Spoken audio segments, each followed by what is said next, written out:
Uncensored, unexpurgated, and unapologetic. It's the Carrie Harrison Files. And it is the Carrie Harrison Files. Carrie Harrison with you. Glad to be with you.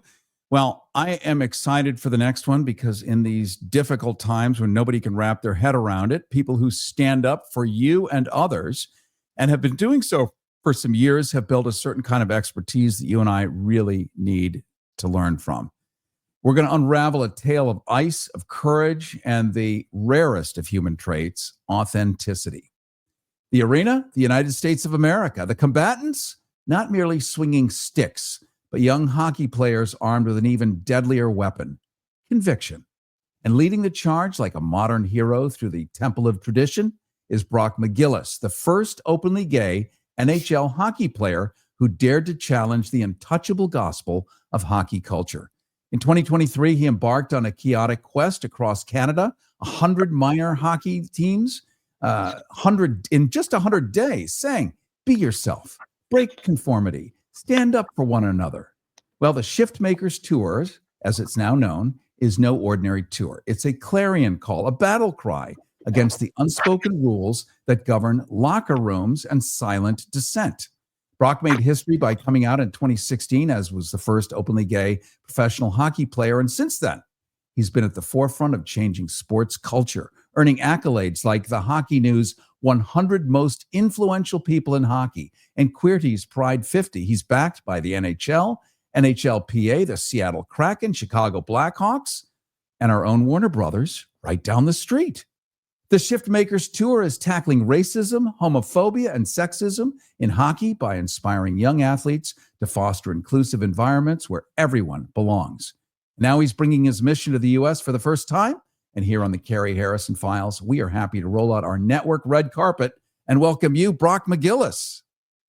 Hey, thanks for having me. Thanks for that intro. I'm going to take you on the road with me. Yes, it was. I like lofty encomiums for people who deserve them, and you deserve it. Well, that's very kind. Something about professional athletes who see the world in a different way really helps all of us because I think we've been raised since ancient Greece and the Olympics to look at great athletes as people who have special skill sets. And your awareness, your enlightenment is something that many of us don't have. We wish we had. And so we want to see the world through your eyes. And you've been in a game where toughness is king, hockey, where conformity is stitched into every jersey. What possessed you to challenge the code of silence? Well, I struggled a lot being gay in this sport. I felt like I couldn't be myself and do what I love. So I suppressed who I was and adhered to the stereotypes and tropes of a hockey bro. I was a womanizer. I partied hard. I was cocky. I was also really depressed and self-harming and drinking heavily, and it derailed my career, candidly. And I felt like I needed to do something. And after I came out and I started getting opportunities to speak and seeing impact, people would say, well, you can't be everywhere. Well, you can't be everywhere. And it was almost dismissive. And I always felt like, well, the competitor in me, the athlete in me came out and I said, oh, I'm going to show you. And in 2023, I decided, you know what? I'm going to do it across Canada. And I launched what was then called Culture Shift Tour, now Shift Makers, where I went to 100 hockey teams in 100 days across Canada. And this year, I did year 2 in Canada, and I went to 140 teams in 80-something days, coast to coast. And it's just so powerful and so cool because, yeah, I'm gay, and there's some themes of LGBTQ+. My story is my story. But it's about so much more than that. And I felt like, what better time? There's no better time to bring it to the US than now. And I just finished in Canada about a week and a half ago, and then I was on a plane to Seattle and starting an American tour. Well, we're glad you're here. And if you like to look at handsome hockey players, you can check it out right now on our YouTube stream where you can see it in video. Simply Google Carrie Harrison YouTube and subscribe. That way we can stay connected and tethered when you show up at your destination. Then you can switch over to your mobile phone, continue to watch and listen on our Carrie Harrison YouTube channel. You can also find it easily at kpfk.net, kpfk.net. I also am gay, it turns out, Brock. I just made that decision in the last 3 minutes. No, I'm kidding. Congrats. Thank Welcome. you. Thank you. Welcome. Same history as you, minus the hockey. I boozed myself into oblivion because I couldn't deal with who and what I was. I was raised in a world that made it, well, it was illegal, I guess. It certainly was in my father's mind. And in the town I lived in, we simply didn't have those people. There wasn't even a word for it. And here we are, many of us feeling like, here we go again. It's the 1950s. You have to wear a pocket square or foulard or make a secret handshake to get away with it, at least here south of Canada. Let's talk a little about bravery, because I think everyone's trying to figure out how can they hold their integrity, be who they are in times where they don't feel like they have support.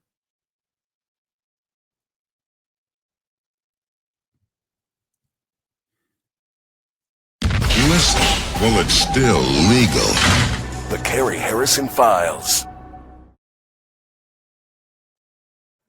There we go, Brock. You were frozen there. Sorry. Yeah, in hotel Wi-Fi doesn't seem to be my friend. Well, you're our friend. So give us some thoughts on fortitude and congruency with your nature, being who you are, even though not everyone may love it at the moment, but certainly you're backed by the NHL. You're backed by the Hawks, my home team. I'm from Chicago. Nice.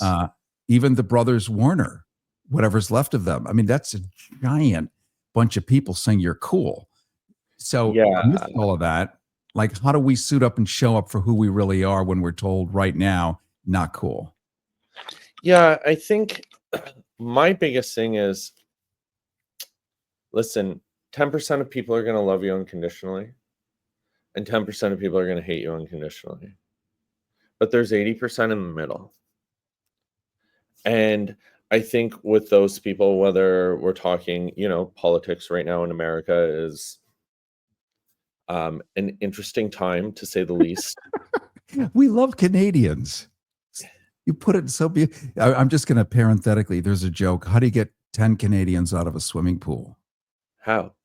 Ask. True. We're polite, we're kind,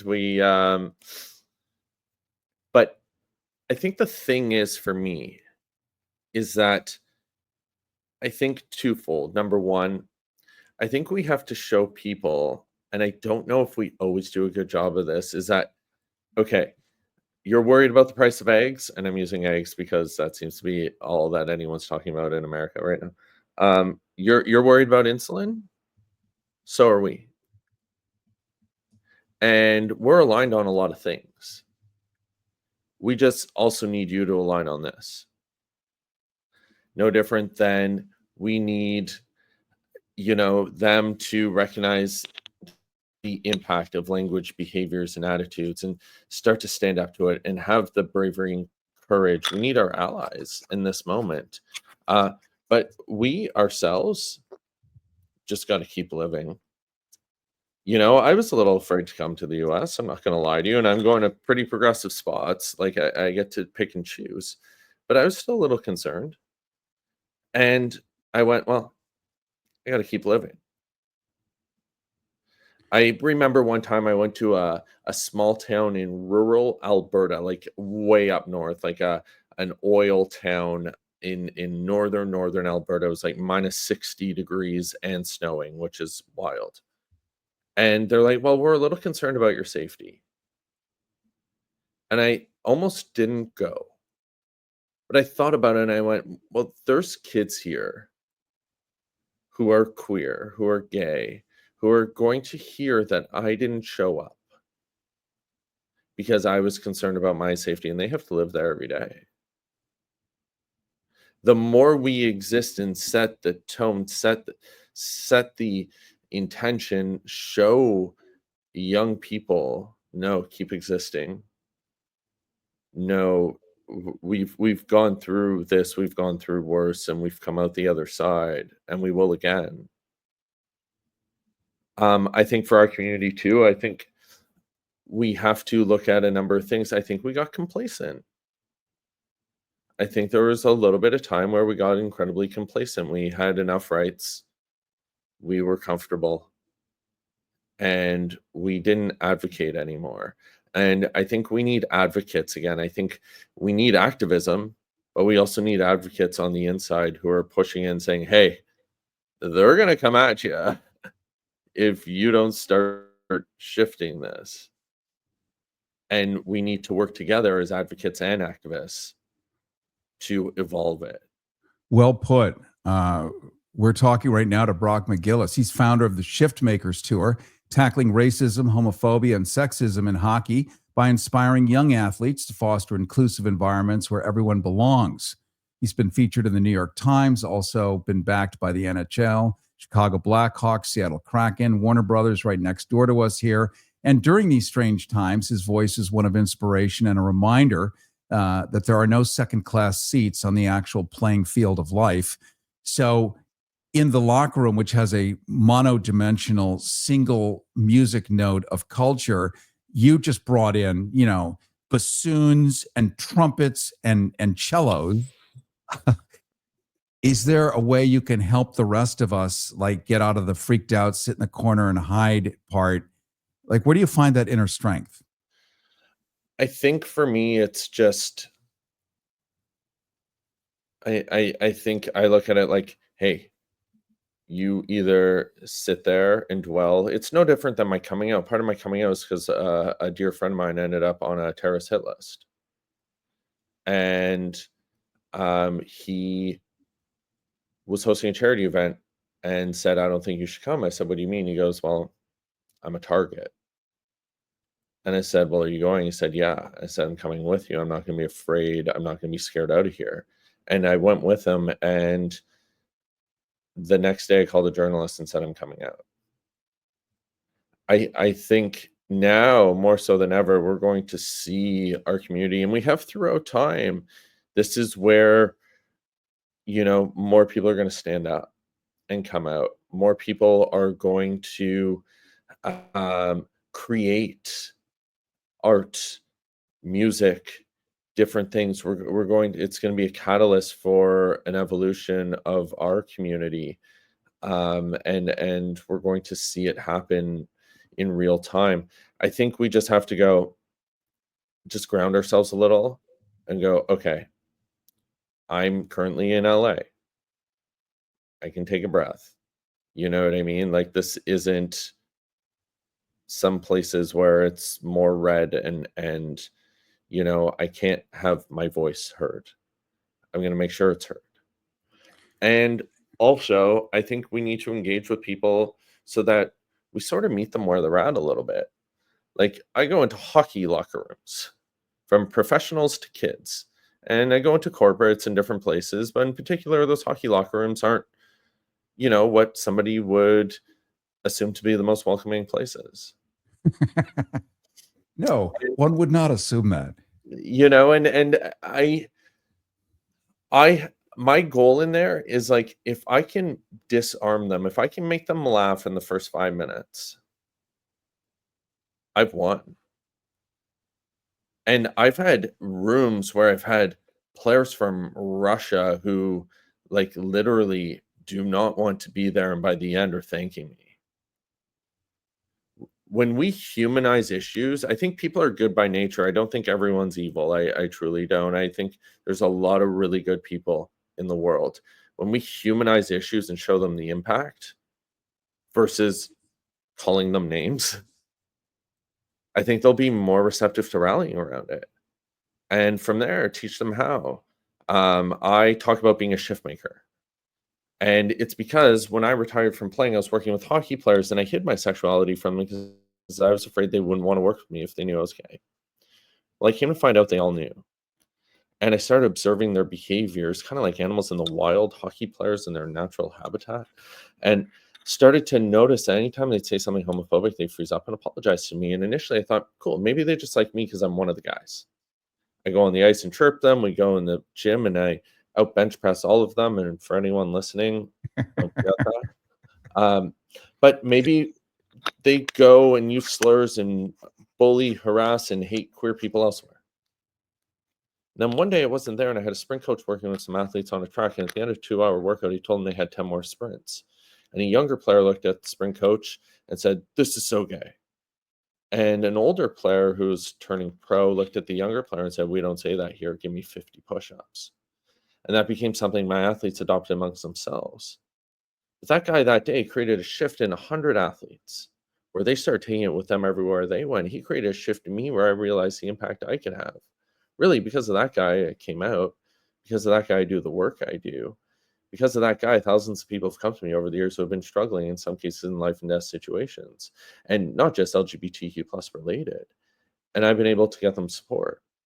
And so that guy that day, the small little shift, the ripple effect is it saved lives. So if we focus on our small little shifts, they will have massive impacts. But first, we need to humanize and engage and talk with people. We just can't scream at everyone and call them a bigot. There are some bigots, don't get me wrong. And after we do that, if they're still not receptive, then okay, you're one of that 10%. Well, you know, just as we come to the end here, I have a friend who's a gay Marine. I have actually several friends who are gay Marines. I mean, the toughest, they've won battle medals, battlefield promotions, and they are the most popular in their troop. It turns out, in their self-reflecting, the way you're doing brilliantly for us here right now, is they're the most trusted because they know who they are, they're focused, and they understand the importance of loyalty and keeping an oath, because they have to do that on a daily basis. You have to come out every single day. You don't come out once and there it's done. Every day you get up and you have to choose to come out again. And it is an act of extraordinary bravery, especially during these times. So thank you for being the lighthouse in the middle of stormy seas when we forget and think we ought to just run and hide, and therefore we will be liked by the bullies. And we know that bullies actually despise people who appear weak and cowardly to them, but they do respect people who know who and what they are. So it's a call to action, as you point out, for us to be congruent with our nature, to find that integrity, take that risk, and most importantly, recognize community, because there are hundreds of millions of us. 10% of live upright mammals are same-sexual, from giraffes to penguins to seagulls, even fruit flies, which are not mammals. So it is a naturally occurring phenomenon that cannot be dismissed for any kind of PR reason. It is a fact of nature, and it is meant by the universe because it's productive, not counterproductive. It builds cultures, it builds art, music, gives people a reason to live, things to strive for, builds imagination, and pushes toward the future. And you, as an athlete, have done that and then changed a culture from with inside. And that's pretty amazing, my friend.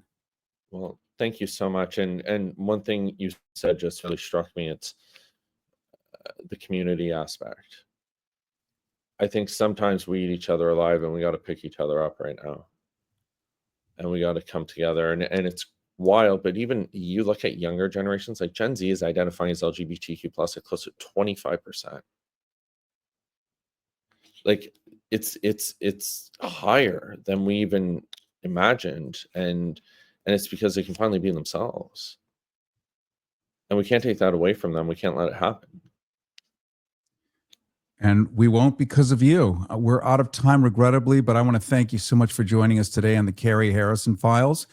We've been talking to Brock McGillis, founder of Shift Makers Tour, tackling racism, homophobia, sexism in hockey by inspiring young athletes to foster inclusive environments where everyone belongs. It's been featured in the New York Times, also backed by the NHL, Chicago Blackhawks, Seattle Kraken, Warner Brothers right next door to us here.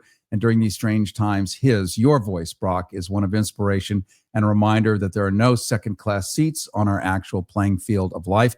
Let's just take the last minute and acknowledge KPFK, reminding you to pick up the phone right now and support us, because we're doing this good work. This is brave. This is brave when the Pentagon is painted over the murals that talk about the pride that they had with diversity in the military, having all these different cool people fighting together alongside each other. All of that has been painted over in gray. You could pick up the phone and know that we are out there fighting the good fight and bringing people like Brock on the air. 818-985-KPFK, 818-985-5735, 818-985-KPFK, 818-985-5735. Please pick up the phone. Please make a donation. Please do everything you can to support independent media while we are still here. Please do that, 818-985-KPFK, and just know that we're also collaborating where your donation is going to help people that have suffered from the fire. It's an extraordinary blend of awesomeness today at 818-985-KPFK, 50, 100, 150, whatever you can do, it does matter. 818-985-KPFK, 818-985-5735. Carrie Harrison with you. Very much enjoy seeing you. Don't forget, you can see the end of this live stream at kpfk.net, the Carrie Harrison YouTube channel, and keep giving and keep supporting because your voice matters and your voice comes through our analog signal.